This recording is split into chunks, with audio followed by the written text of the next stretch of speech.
গর্ভকালীন চুলকানি বা ফুসকুড়ির সমস্যা কেন হয়?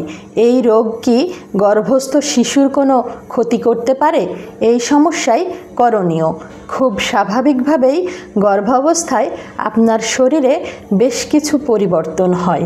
আপনার শরীরের অন্যান্য অংশের মতো আপনার চামড়ায়ও বেশ কিছু পরিবর্তন হতে পারে। এর মধ্যে ফুসকুড়ি ও চুলকানি খুবই পরিচিত সমস্যা। আসসালামু আলাইকুম, সবাইকে আন্তরিক শুভেচ্ছা ও অভিনন্দন জানাচ্ছি সুপার মম মোনালিসায়। আমি মোনালিসা। আশা করছি আপনারা সবাই ভালো আছেন, আমিও ভালো আছি।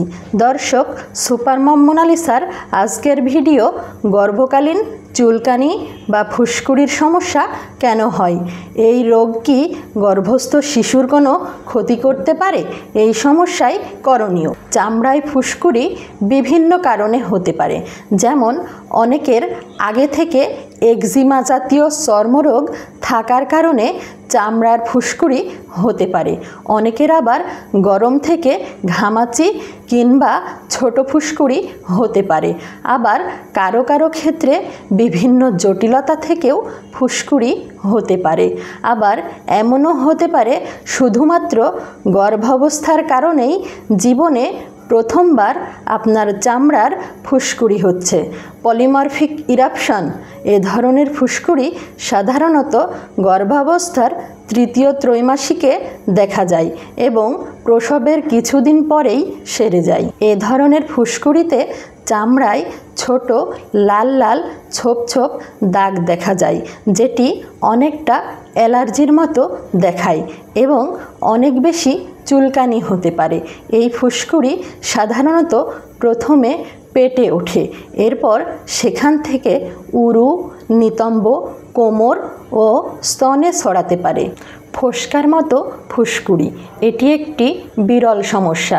এ ধরনের ফুসকুড়ি সাধারণত গর্ভাবস্থার দ্বিতীয় ও তৃতীয় ত্রৈমাসিকে দেখা যায়। এ ধরনের ফোস্কা প্রথমে নাভির চারপাশে বা পেটে দেখা যায় এবং পরবর্তীতে জটিল ক্ষেত্রে সারা শরীরেও ছড়িয়ে পড়তে পারে।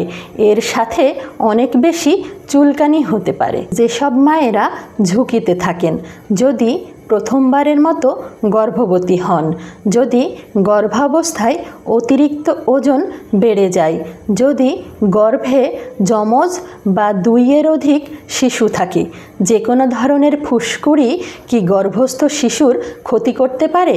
কিছু ক্ষেত্রে আপনার শিশুর শরীরেও আপনার মতো ব্লিস্টার বা ফোস্কা দেখা দিতে পারে বা শিশুর বৃদ্ধি বাধাগ্রস্ত করতে পারে। প্রতিরোধ।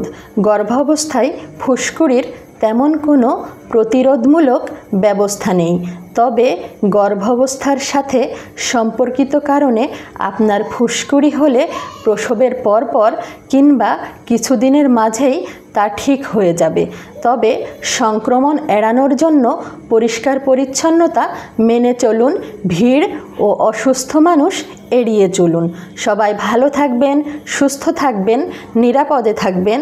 কথা হবে সামনের ভিডিওতে নতুন কোনো বিষয় নিয়ে। আল্লাহ হাফেজ।